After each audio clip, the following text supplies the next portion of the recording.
Bonjour, nous vous présentons Ça coule de source. On va parler des eaux souterraines en danger. Nous sommes accompagnés de Nicolas Massey, chercheur en hydrologie, qui va répondre à nos questions. Pour commencer, nous vous posons la question, comment les nappes phréatiques se renouvellent-elles ?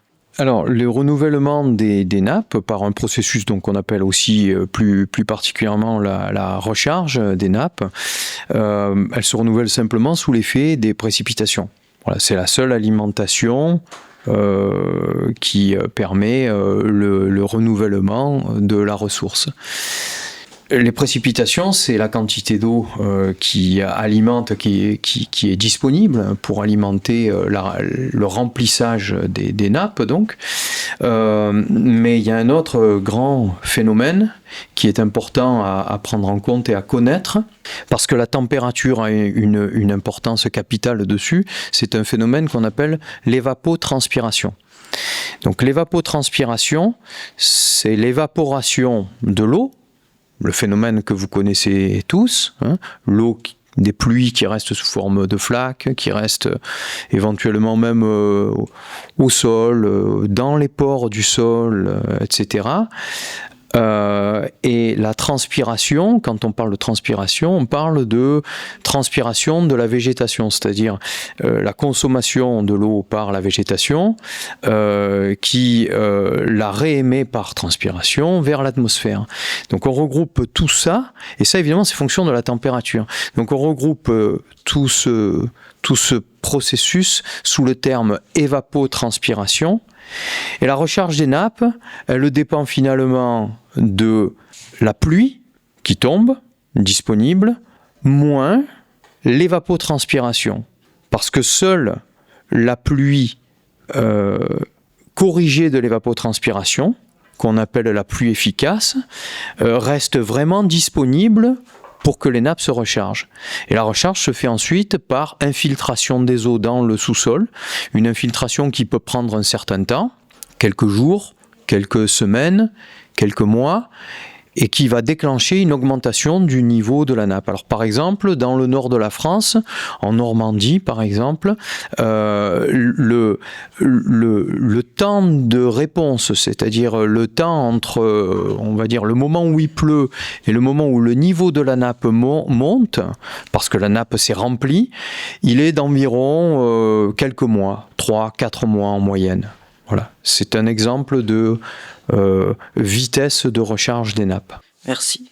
Pour revenir au danger, comment les nappes phréatiques peuvent être polluées et quelles sont les solutions pour qu'on emmène ?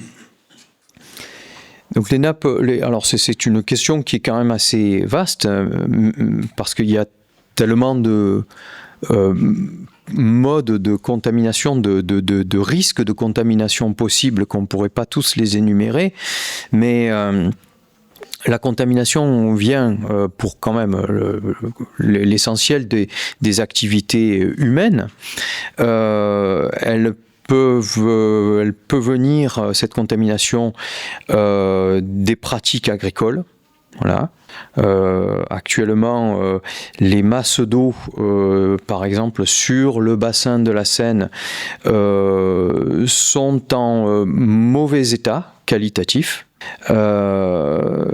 Liés en premier à des polluants d'origine agricole, des pesticides, puis des nitrates, et les pollutions elles peuvent être aussi accidentelles. Donc c'est plus ponctuel dans le temps et dans l'espace, c'est-à-dire c'est à un endroit donné précis et à un moment donné. Par exemple, une usine qui rejette un polluant, et ce polluant s'infiltre avec les eaux de pluie. Voilà. Donc c'est la manière dont les eaux peuvent être contaminées. Comment on y remédie ? Alors, remédier à la contamination, le seul moyen, c'est d'essayer d'arrêter d'émettre des polluants. Mais quelquefois, on ne peut pas. Par exemple, en ce qui concerne l'agriculture, des efforts doivent être faits pour limiter l'utilisation de pesticides, de différents types d'engrais, etc. Mais il faut quand même bien pourtant cultiver la terre et puis faire pousser des légumes.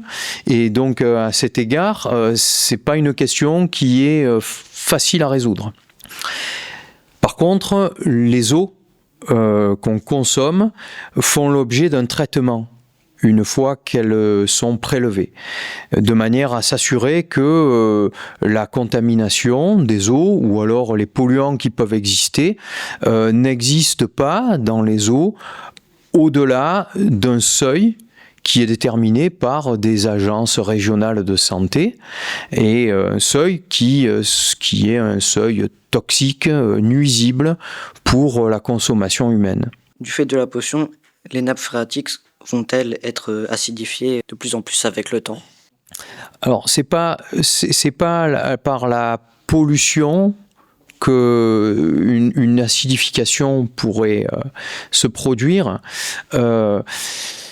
L'acidification, donc il y a le phénomène des pluies acides qu'on connaît, mais les eaux de pluie elles sont naturellement pas acides, mais elles peuvent être rendues acides par un phénomène qui correspond à l'interaction des eaux de pluie lorsqu'elles s'infiltrent avec le sol.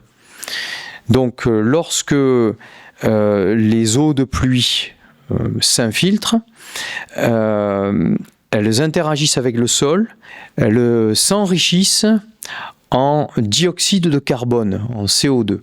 Ce CO2 provient de la dégradation de la matière organique et il rend les eaux acides. Et cette acidité naturelle, elle peut conduire dans certains environnements, par exemple les environnements où les roches sont très calcaires, vous avez tous vu, j'imagine, des grottes à un moment donné, ou en tout cas vous en avez vu des images, si vous n'en avez pas visité.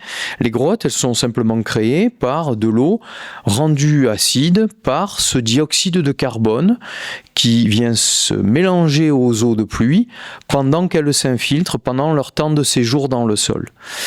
Pour autant, comme on en a discuté un peu précédemment, il n'y a pas vraiment de signe d'amplification de l'acidité des eaux de nappe ou des eaux de rivière sous l'effet du changement climatique. Il n'y a pas de tendance à la hausse, par exemple, observée actuellement par rapport à ce phénomène. C'est sur ces mots que nous nous quittons. Nous remercions Nicolas Massey de ses réponses.